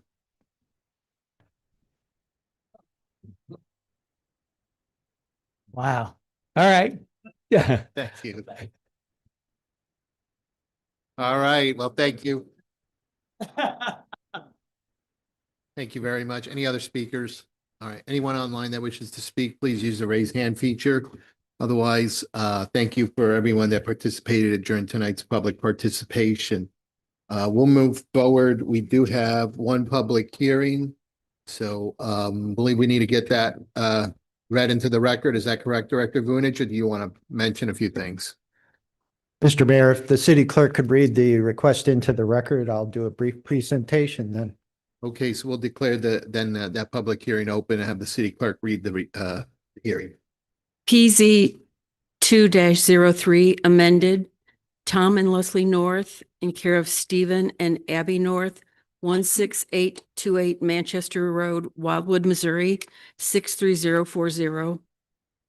A request for the change in the zoning district designation of this 0.4 acre property that is located on the south side of Manchester Road, west of Village Hills Parkway, street address 16828 Manchester Road, St. Louis County, locator number 24V 630341, from the C8 Planned Commercial District, ordinance number 1750, to the amended C8 Planned Commercial District, which would then allow for its use as a single-family dwelling, along with retaining the existing provisions for professional offices, as well as extending the timeframe for its connection to public sanitary sewer in lieu of the individualized household treatment system that currently serves the site. Proposed use, professional offices, and a single-family dwelling. Director Vunich. Mr. Mayor and members of City Council, the Planning and Zoning Commission has provided for your consideration tonight its letter of recommendation regarding the change to this C8 Plan Commercial District. The change focuses on 2 items. First, the current owners of the property would like to convert the building back to a single-family dwelling, as well as retain the uses that were authorized for it in 2003. Those uses were professional offices. Additionally, in 2003, an argument was made that was supported by the city that given the distances to the public wastewater treatment system, that it would be deferred until such time that system became more readily available. Surprisingly, in that period of time, that system has not become more readily available. So as the Planning and Zoning Commission considered both of the items and is recommending the ordinance as presented tonight be amended to accommodate the use of the building for a single-family dwelling, and again defer the connection to public sewer until such time it is more readily available. Within the action of the Planning and Zoning Commission, specific conditions are set forth for that connection and how to define readily available. After public comment, Mr. Mayor, the department will be available to answer any questions regarding the commission's recommendation report. Thank you. Thank you. The public hearing is now open. Do we have any speakers? Okay, we do not have any speakers. If there's anyone online that wishes to speak related to the public hearing, please use the raise hand feature.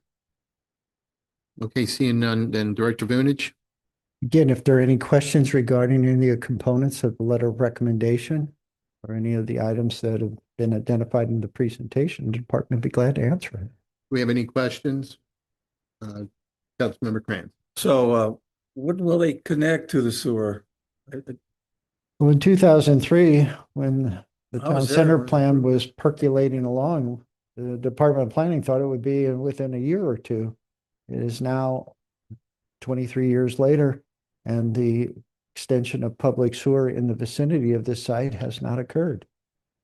Saying that, again, in the context of the commission's action, there are some measurable goals or measurable items that would require it once it becomes more readily available. So,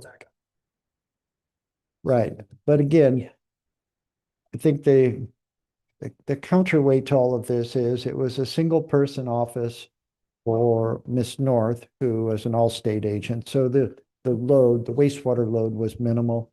Even if it converts to a single family dwelling, it is just a single family. So I think the system can accommodate it. And as part of this, with the change in zoning, we are asking for an inspection. Make Yeah. sure it is functional now. Because that system's pretty old. It is, but I know that, I can't remember the exact year. I apologize. There were upgrades made to it. You're welcome. Any other questions? Okay, seeing none, then we get a motion to close the public hearing. Made by Councilmember Farmer. Is there a second motion? Made by Councilmember Marshall. All those in favor, please say aye. Aye. Anyone opposed or abstain? The public hearing is closed. So we'll Thank you. proceed into legislation under unfinished business. We have 3 bills. If there's no objection, I'd like to request that we read item number 1 under unfinished business and item number 3 en masse. The city administrator has pointed out that item number 2, Bill 3028, there's an amended version, so we'll handle that one separately. So again, if there's any objection, this would be at the time. Otherwise, when we get a motion for the second reading of bills 3026 and bill 3029, made by Councilmember Farmer, seconded by Councilmember Ottenberg. All those in favor, please say aye. Aye. Aye. Anyone oppose or abstain? All right, please go ahead and read those 2 bills for the second time. Bill 3026, an ordinance of the city of Wildwood, Missouri, imposing a temporary moratorium on the processing and issuance of demolition permits during the pendency of the Historic Preservation Commission's survey of historic property within the city.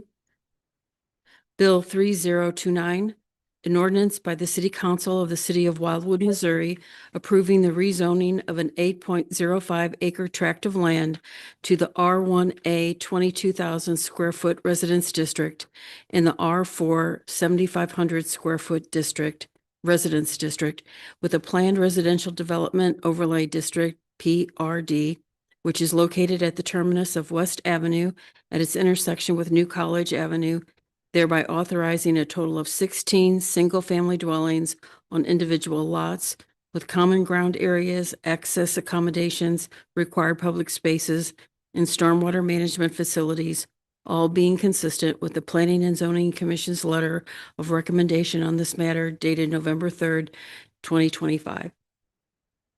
Okay, thank you for that. Director Vunich, do you have anything related to bill 3026 or 3029 you wish to add? Thank you, Mr. Mayor. Mr. Mayor and members of City Council, the bills remain unchanged from their introduction in December. But if there are any questions regarding either of them, the department would be glad to try to answer them at this time. Does any member of the council have anything? Councilmember Krantz. What about the low water pressure? Again, during the discussions on Center Avenue and the city's takeover from a private to public street, the city contacted all of the utilities. One of those utilities, Missouri American Water Company, went ahead and did the upgrade along Center Avenue, and I understand it's improved the circumstances.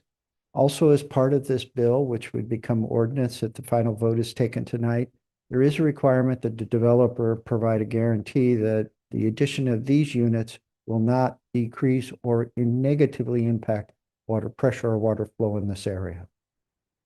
So my question would be, would we want to pass this until that water pressure issue is determined?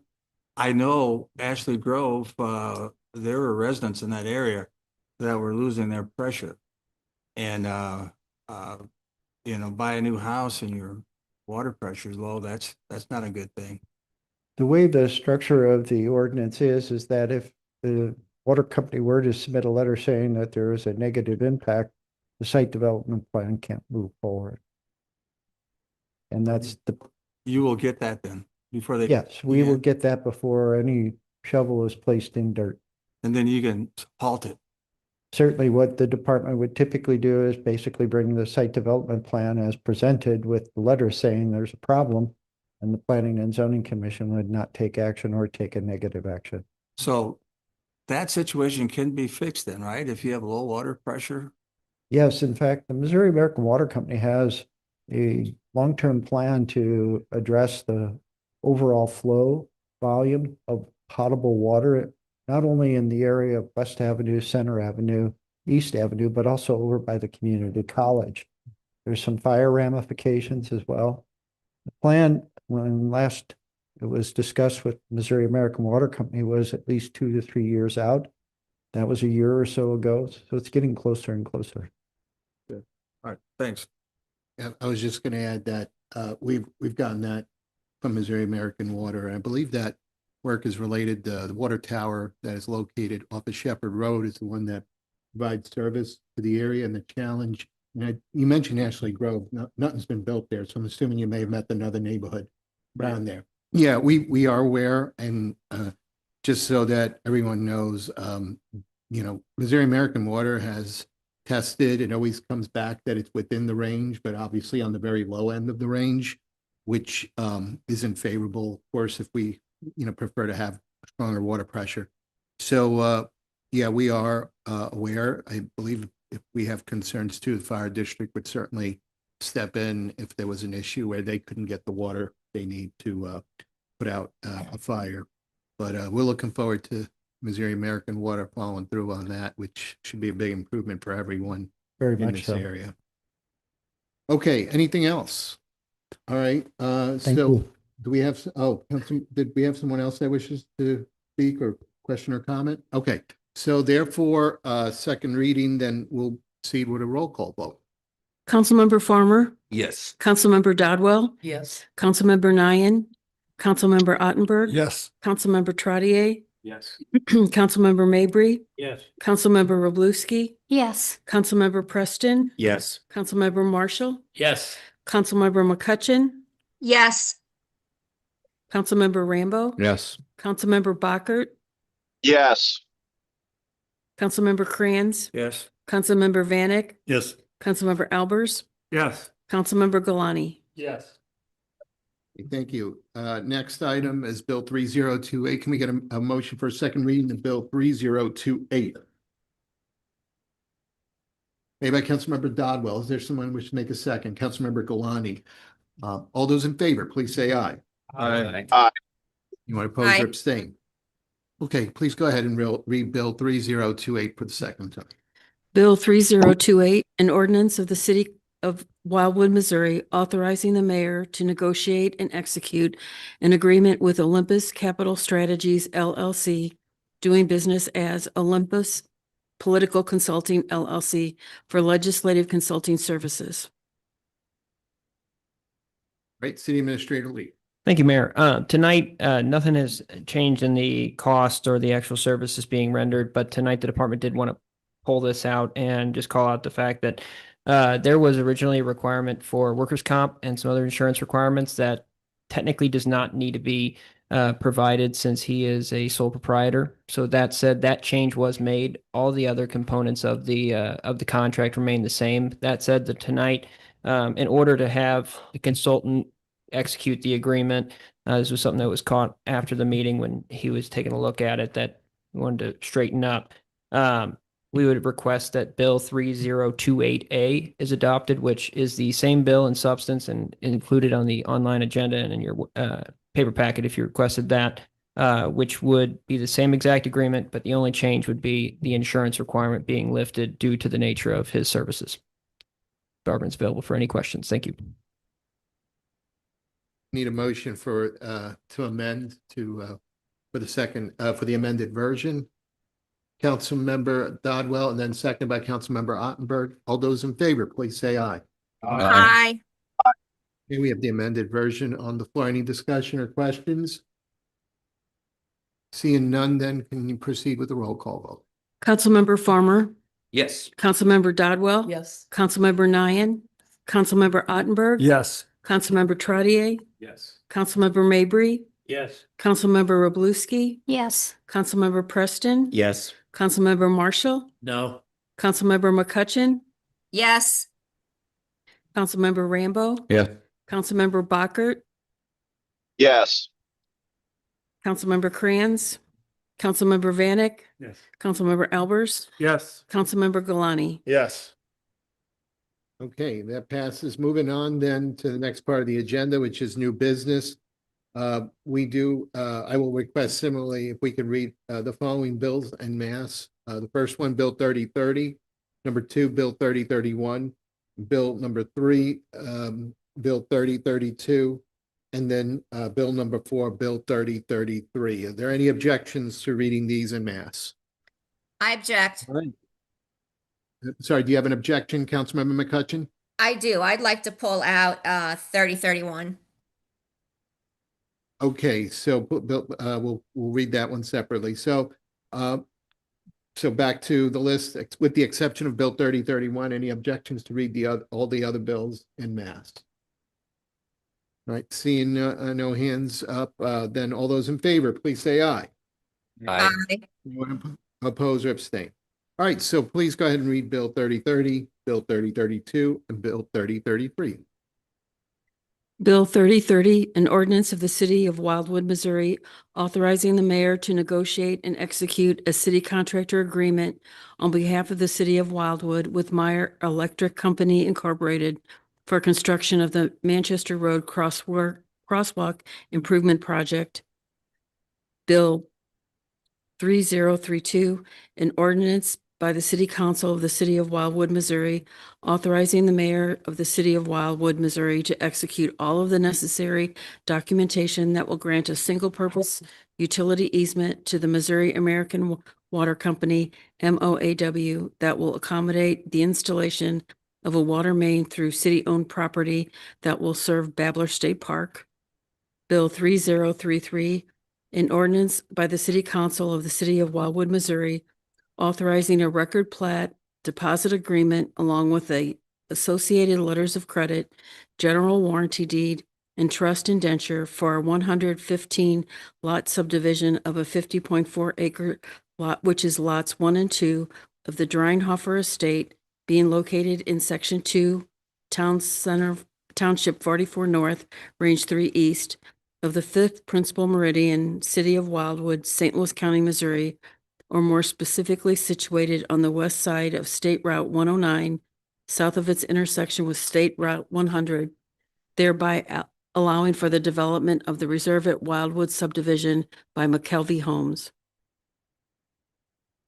Okay, the bills are on the floor. Do we have any information that Director Vunich would like to add?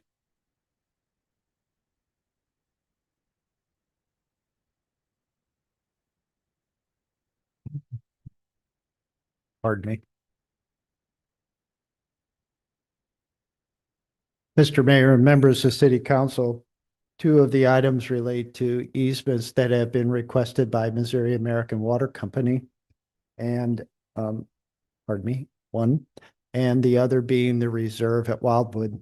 The Reserve at Wildwood is the record plat, which includes the deposit agreement for required subdivision improvements and associated letters of credit, the general warranty deed, which transfers common ground to the homeowners association, and then finally the indentures themselves. This is a 115 lot plat, which is very unusual. The escrow associated with one plat in this case will be over $5 million. So from the perspective of the department, this is a major step forward in the sale of the lots and its completion at some point in the future.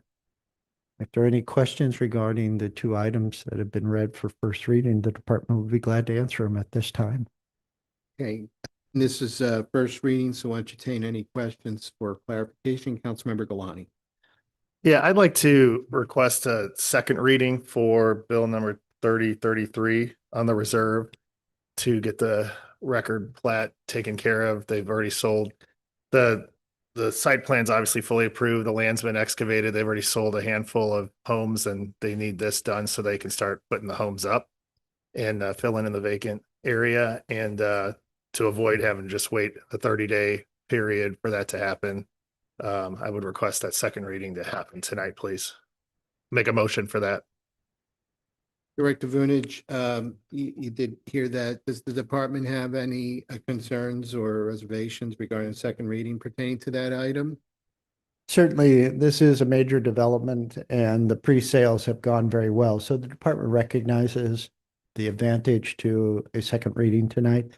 I just would advise that there are a couple of items that are still outstanding, not major items by any qualifier relative to the subdivision and development regulations. They relate to the indentures. There are a couple of comments that the department requested the attorney representing McKelvey Homes address. And then, as with any $5 million escrow, there's probably a couple of items that we're still trying to figure out if I've done the right unit cost, if I've done the math right. So from that perspective, it'll be adjusted, but I don't think there's any way it's going to be less than $5 million. So the department wouldn't object. It just wants city council to understand there's still a few, let's say, threads that need to be clipped before we're all set to go. Okay, thank you, Director Vunich. Do we have any questions for clarification? Councilmember Ottenberg, you have your hand up? Yes, sir. No questions, but I would second Mr. Galani's motion. Okay, so Mr. Galani, I just want to make sure, was that a motion to do a second reading for Bill 3033? Yes. Okay, and Councilmember Ottenberg, you're seconding that. So all those in favor for a second read, what's that? Yeah, if it's a question, is it, we'll go ahead, let's entertain that question and then we'll get the second reading. The director expressing cooperative spirit in considering a couple of issues that are salient to their professional decision making. Even before the director, I was going to ask if there's anything that can be done to move this motion forward, but don't forget the record. Consider that these items are satisfactory to his department first. At that time, this motion will not be, but only the time the director determines that it's appropriate for the department to agree with the council. I just need to know that that's legal, that we can actually defer some decision-making to the professionals instead of just what might be perceived as just glad handing a second reading for almost everything we do as a rule instead of an exception. $5 million and the items that the director has raised are important enough to me because they're important enough to him and his department. I think we might have an answer for you there. City Attorney Young, do you want to go ahead and? Yeah, and I'll ask Mr. Vunich to correct me if I'm wrong, but in terms of the escrow requirements, we're going to follow the requirements of the code in terms of the escrow and what's going to be posted, and that's all inherent in the director's authority. And I don't believe there's any condition or amendment to the bill that need to be made. When the director said the word indentures, that really flicked my ear. As a trustee of my subdivision that I've lived in for 38 years, and having heard the horror stories of subdivisions that don't have professional level indentures, and a lot of developers are going to try and throw indentures to such that they are at the advantage of the developer and at the expense of future residents. So that's all it took for me to say this. I won't support this until I know the director supports this. Well, I believe what the reference is, in terms of the indentures, the city code does direct certain provisions to be in the code, in the indentures. And the city reviews those provisions to affirm compliance with the city code, and that is reviewed by my office and by the director's office. And I believe we've done that and accomplished that, and they have met those requirements. Outside of that, it's a private contract between the property owner and the developer, and that's not, or amongst the property owners, and that's not necessarily something the city typically gets involved in. All right, well, I'm not trying to be testy, but I didn't hear that. What I heard was something specifically distinct from that, and that there were still things to work out. And as long as there are any things to work out when it has to do with indentures, then it's the developer's job in life to try and not agree with as much as he can. Well- He's not going to be led to much leverage if he knows that the director has purview to keep this motion for a second reading from Well, taking place. And correct me if I'm wrong, but I believe the indenture requirement is also a plat condition, and we're not approving a plat at this time. Actually, the plat is. Oh, I'm sorry. Yep, my mistake, my mistake. So with the permission of the mayor, please. Mr. Mayberry, there's a couple of components that the indentures I feel need to include so as there's no confusion both now and when the actual homeowners become the board of trustees, so to speak. One relates to a special condition that's included in the ordinance. As you know, oftentimes homeowners associations are underfunded or not funded at all when they are turned over by the development entity to them, to the homeowners. Our ordinance, the PRD, requires $45,000 be set aside by the developer to fund the HOA at that time when all three trustees are residents of the development. That was not addressed in the set of indentures. I think it's critical that it be in the indentures. I'm under no illusion that a homeowner will eventually figure out a way to get to the site development plan, the improvement plans, or the site-specific ordinance to know what is involved relative to their lot and the subdivision.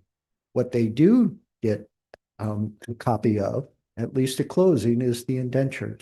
And so I think it's critical that component be in it. I believe the Kelby Homes, the developer, is fine. They're just working out a way to basically make that language a component of the indentures and that language suitable to our city attorney.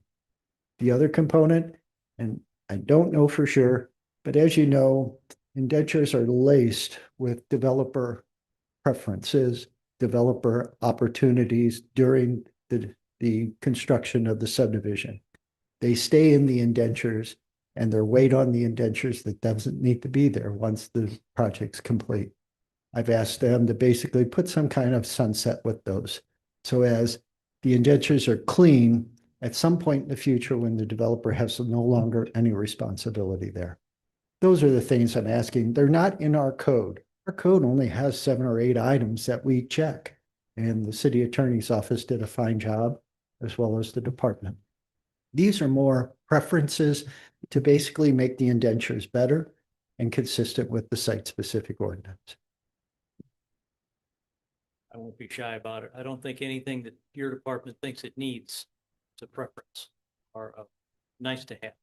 And the developer, I'm willing to bet dollars to donuts.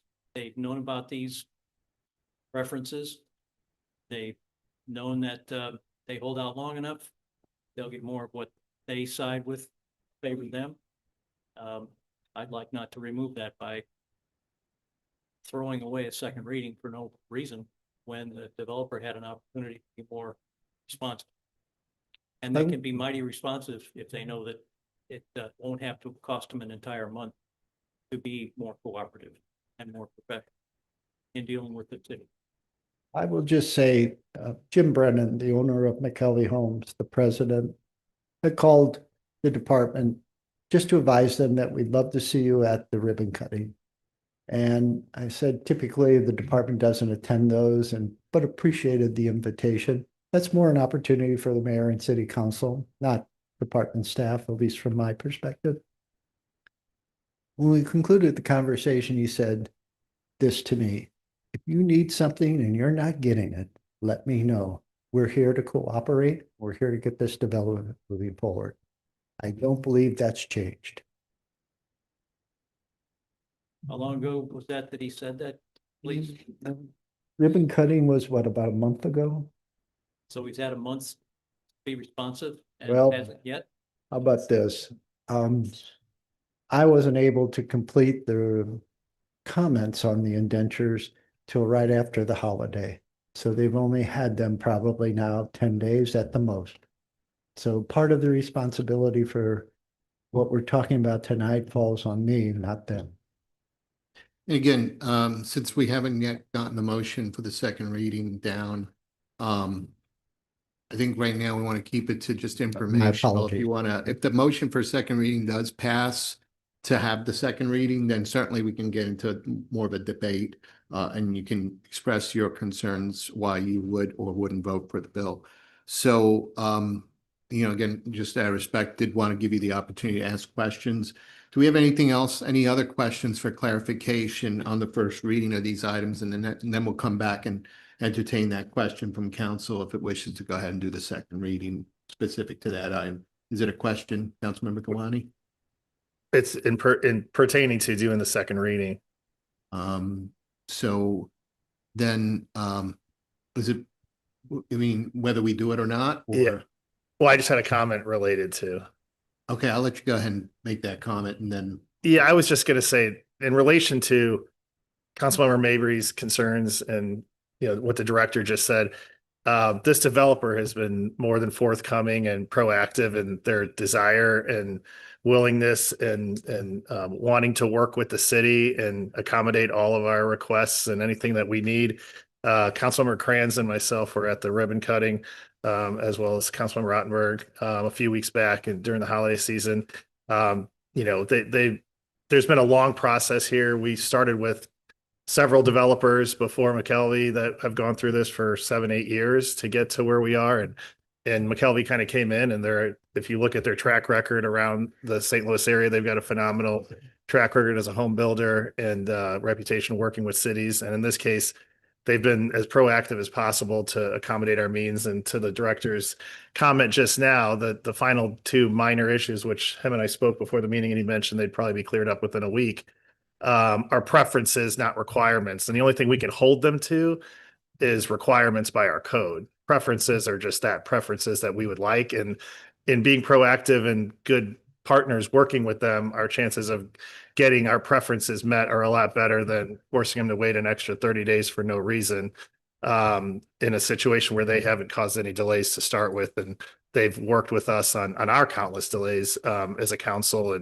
and throughout the process. So like I said, the other thing is the fact that the land is sitting there vacant.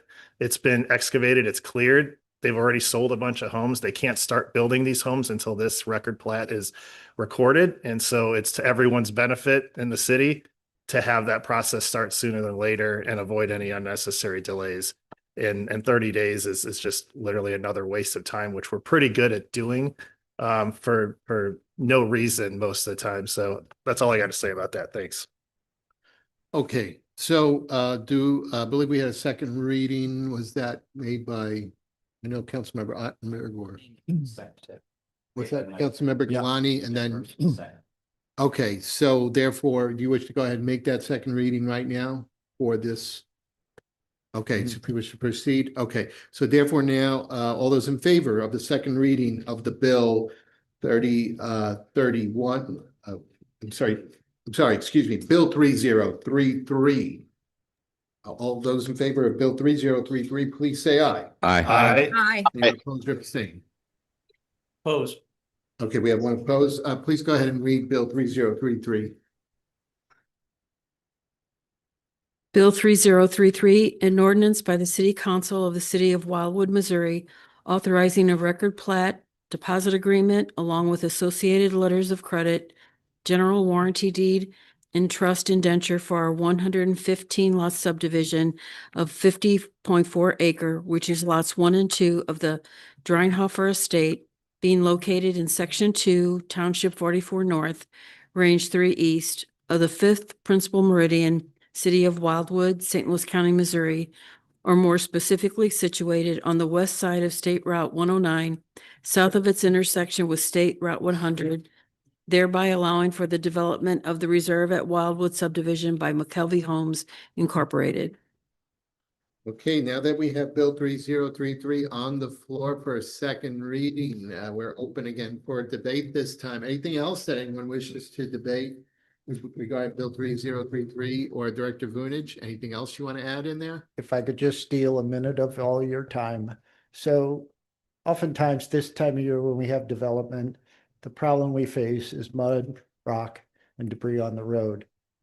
An errant concrete truck left this property on Friday. Frank Laughlin, our code inspector, contacted Jeff Foley, who's in attendance. And within the matter of minutes, somehow he got the tradespeople out on the street in Manchester Road and they cleaned it up. So they are cooperative, Mr. Maber, if there is anything to that story. Okay, great. Anything else? Go ahead. The whole front of my.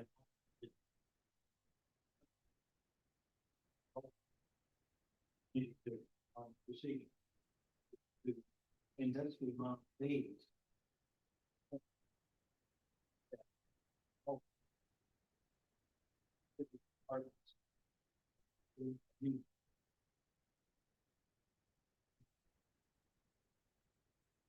Turn around. Three point. Then we're off and running.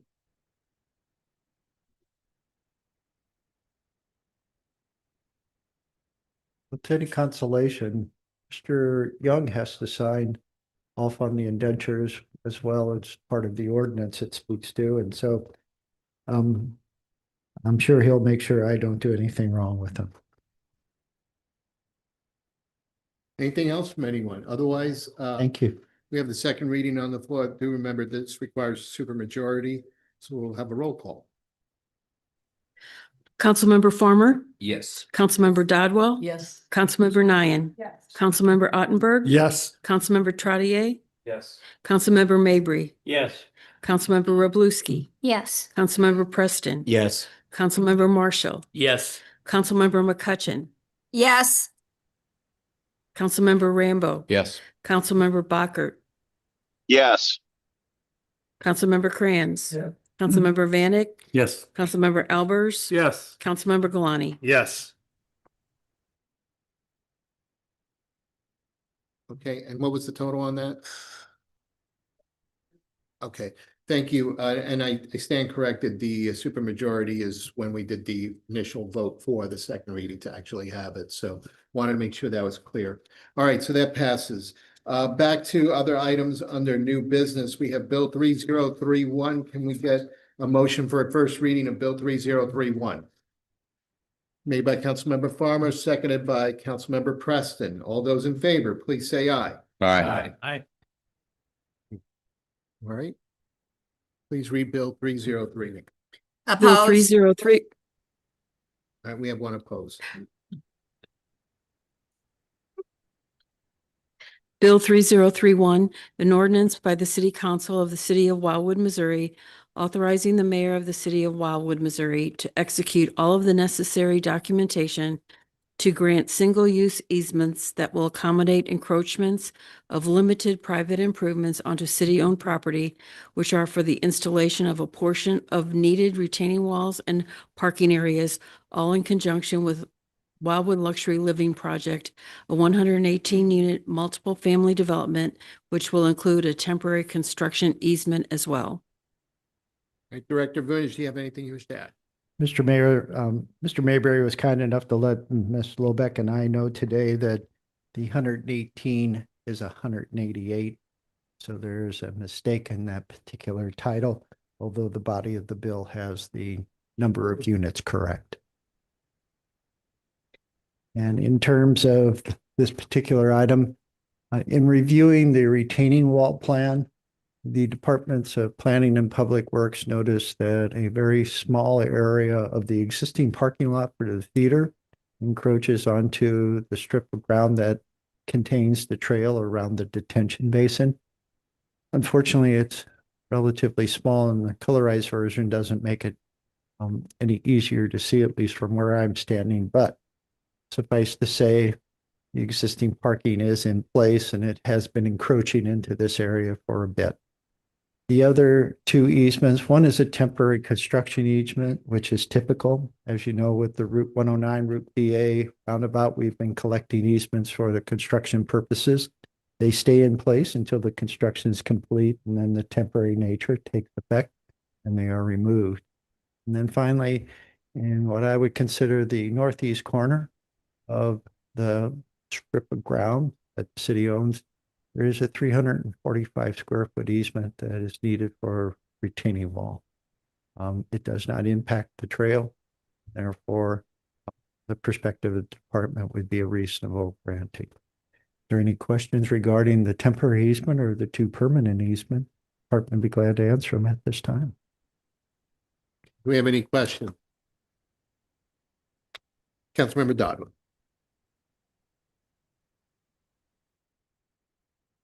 Ms. Dobel, I don't think so. There's still obviously a lot of extensive grading and putting in foundation work. These are kind of the finer points, so I think we can wait till February, but thank you for asking. Okay, great. Thank you. All right, I do have two more bills on the next page, oversight. Otherwise, I would ask to include them in reading en masse. So if there's no objection, we'll read Bill 3034 and Bill 3035 en masse. I don't see any objection to that. So if there's a motion for the first reading of Bill 3034 and Bill 3035, would someone be willing to make that at this time? Made by Councilmember Albert, seconded by Councilmember Kranz. All those in favor, please say aye. Aye. Anyone oppose or abstain? Please go ahead and read Bills 3034 and 3035. Bill 3034, an ordinance of the city of Wildwood, Missouri, approving a minor subdivision of a 2.89 acre tract of land into 3 lots, each being approximately 1 acre in area, located on the east side of Etherton Road, north of its intersection with Manchester Road, and more specifically situated in the southwest quarter of Section 1, Township 44 North, Range 3 East, City of Wildwood, St. Louis County, and to be hereafter known as Etherton Heights.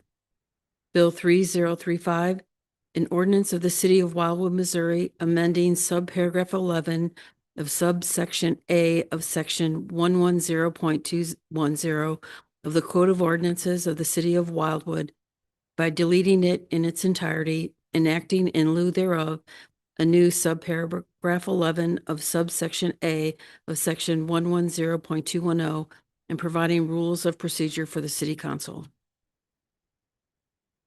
Thank you. Director Vunich, do you have anything you wish to add? Bills 3034 and 3035.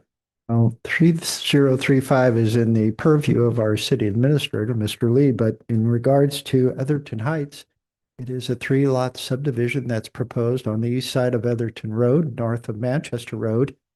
Each of the lots will be approximately 1 acre in size. And as you can see, the Planning and Zoning Commission has taken great care to ensure that the easements associated with Lot 3 for stormwater purposes are clearly defined and protected by easements. From the perspective of the department, this has gone through the rezoning process and we're at the final stages with the plat. If there are any questions, the department would be glad to answer them at this time. Do you have any questions? Councilmember Marshall. I know it's factual, but I think I saw next door where somebody thought there's a sinkhole on that property. Is that true or just another great room? Mr. Comer and Miss Bryan lives next door to the property, have both commented that there's some subsidence that has occurred. The department will visit the location along with the code enforcement team, our experts, so to speak. And hopefully by next month, I'll have an answer for you. Any other question? All right, seeing none, then Thank you. those bills will be back for second reading next month. Moving on to the next section, first readings from hearings with favorable city recommendation. We have Bill 3036 and Ward 8. Is there a motion for the first reading of Bill 3036? Made by Councilmember Farmer. Is there a second? Made by Councilmember Galani. All those in favor, please say aye. Aye. Anyone opposed or abstain? All right, please go ahead and read Bill 3036.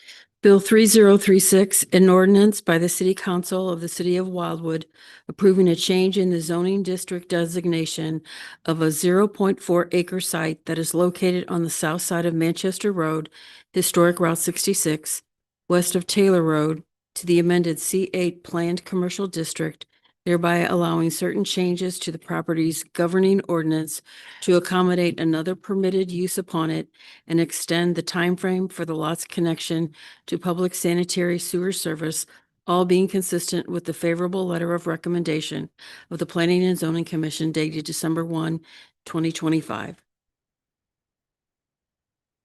Director Vunich. Thank you again, Mr. Mayor. Mr. Mayor and members of City Council, at the recently held public hearing tonight, this particular matter was presented to the City Council and the preparation of bill was in place at the time of the public hearing.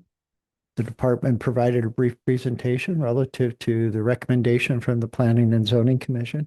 And if there are any other questions regarding this matter, the department would be glad to try to answer them at this time. Right. Thank you. Thank you, Director Vunich. Do we have any questions? Okay, that'll be back up for second reading next meeting. All right, moving on then, we have under the consent agenda several items. We have any objection to reading all these items under the consent agenda? All right, Object, no objections. objection. You do, which item, Councilmember McCutcheon? The, is, the attendance, is that in this section from last month? That would be in the approval of the December 8th City Council meeting minutes. You have a correction? Yeah, I was not here, so I abstain.